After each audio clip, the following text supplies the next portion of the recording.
கட்டுப்பாட்டு இந்து கோயில் மட்டும்தான் செயல்படுது, இந்த இஸ்லாமிய கோயிலும் கிறிஸ்துவ கோயிலும் கொண்டு வரப்படலை, அதனால அறநிலையத்துறையிலேருந்து இந்து கோயில்களெல்லாம் எடுக்கணும் அப்படின்னு. ஒன்று அரசாங்கத்துக்கு, எந்த அரசாங்கத்துக்கு இருந்தாலுமே தைரியமும் திராணமும் இருந்தால் வேற மதத்தில் இருக்கக்கூடிய கட்டுப்பாடுகளை கொண்டு வரணும்.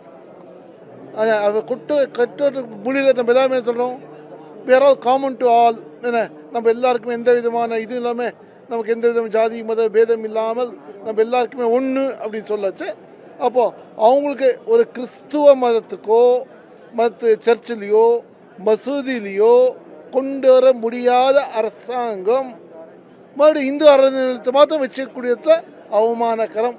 ஆகையினால தைரியம் இருந்தால் சர்ச்சு மசூதி அங்கேயும் இதை கொண்டு வரணும். அப்படின்னு எல்லாத்தையும் மொத்தமாக எடுக்கணுங்கிற நம்மளுடைய இதுவும் என்னுடைய இதுவும் அதுதான், கருத்தும் அதே தான். அறநிலையத்துறை கட்டுப்பாட்டில் இந்து கோவில் இருக்கிறதுனால என்னென்ன பிரச்சனைகள்? இல்லை, பிரச்சனைகளும் இருக்குது, நன்மையும் இருக்குது. நன்மைக்கான பிரச்சனைகள் தான் ஜாஸ்தியாகவே இருக்குது.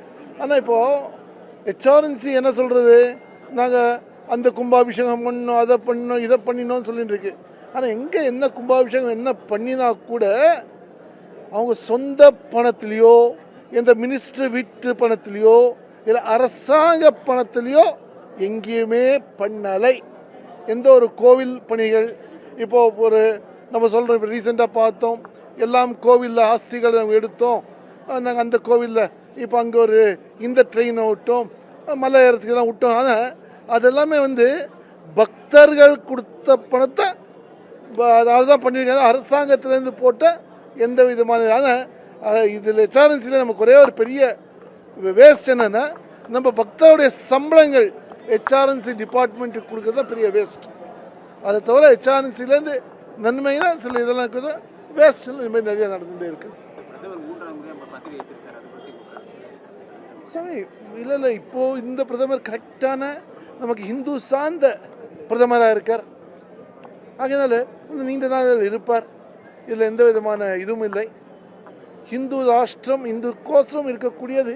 எத்தனை நாள் நமக்கு ஒரு இந்துக்களுக்கு உண்மையான சிந்தனை எண்ணி வரைக்கும் நமக்கு வருதோ அன்னி வரைக்கும் நமக்கு இந்த ஒரு மாற்றங்கள் தேவை. அதே மாதிரி பிரதமரும் இதே பிரதமராகவே நமக்கு மாற்றங்கள் நம்ம நாட்டில் ஆற வரைக்கும் இருப்பாருங்கிறது நம்ம உறுதியாக சொல்லலாம். 4 ஆகலாம் 5 ஆகலாம், அது வேற. அது இல்லை சனாதனத்தை சொல்லுங்க இல்லை சாமி, சனாதனத்தை நம்ம என்ன பண்ணுறோம், இல்லை சனாதனத்தை பற்றி நம்ம 40 ஜோதிச்சுங்க. எத்தனை மார்ஜின்ஸ் ஆஃப் இதை நீங்கள் பார்த்தீங்கன்னா பர்சன்டேஜ் ஆஃப் மார்ஜின் போது இப்போ என்ன இருக்குது, டோட்டலாக தட் இஸ் இந்த ஆன்டி ஹிந்துஸ் எல்லாம் சேர்ந்து ஒரே பக்கமாக ஓட்டிங் ஆகிருக்கு. அதுதான் அவங்க ஜெயிச்சாங்களே தவிர பாக்கி டோட்டலாக இந்துஸ்கள் எல்லோருமே ஒன்றாக வந்திருந்தால் இன்றைக்கி நம்ம எல்லா இந்துக்கும் ஒன்று நினைச்சோம். நீங்கள் எங்கே போனாலும் உங்களுடைய அப்பா பேரை தயவு செஞ்சு சொல்லுங்க, உங்கள் இனிஷியலாக சொல்லுங்க தான் சொல்லுவோம். நாம் என்ன பண்ணுறோம், சங்கோஜப்பட்டு ஐயோ இப்போ என்ன ஆகணும், நம்ம பேரை பார்க்குறோம், நிறைய பேர் என்ன இருக்குன்னா அவங்க அப்பா பேர் பித்துகுழின்னு இருக்கும், இல்லை பிச்சை எப்பான்னு இருக்கும். ஐயோ இந்த பிச்சை எப்பான்னு சொல்லிட்டா இதாகும் சொல்லிட்டு பேரை மாற்றி சொல்கிறது உண்டு. அந்த மாதிரி அவங்க இனிஷியலை மாற்றி சொல்லி தர்மத்தை விட்டு இன்றைக்கி வேறு தர்மத்தை பற்றியும் பேச பாருங்க.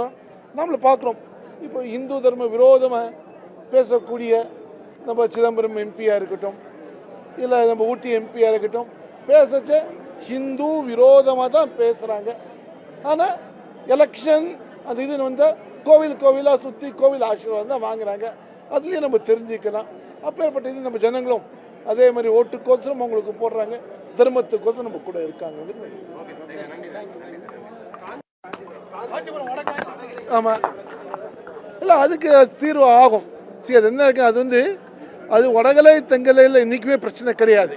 அங்கே உள்ளே இருக்குது, அங்கே லோக்கல் சில பேர் பண்ணக்கூடிய பிரச்சனையே தவிர ஆன்மீக ரீதியாக ஒரு இதில் அது பிரச்சனை கிடையாது. எல்லாமே வடகலை தெங்கலை இன்றைக்குமே எல்லாமே ஒன்றா தான் இருக்குது. கொடுத்தது வாங்கல் எல்லாமே சம்பிரதாயப்படி வடகலையார் வீட்டில் பொண்ணு வாங்குறதா இருக்கட்டும், தெங்கலார் வீட்டில் பொண்ணு கொடுக்குறதா இருக்கட்டும், இதெல்லாம் நடந்துகிட்டே இருக்குது. அந்த மாதிரி பிரச்சனைகள் எங்கேயுமே கிடையாது. ஏதோ ஒருத்தர் 2 பேர் பண்ணக்கூடிய இது அது எப்படின்னா எம்டி வெசல்ஸ் மேக் மோர் நாய்ஸ்ன்னு சொல்கிற மாதிரி யாரோ ஒருத்தர் 2 பேர் கத்தக்கூடிய விஷயம் அது பரவலாக காட்டின்னு வராங்க தர்ம துரோகிகள்.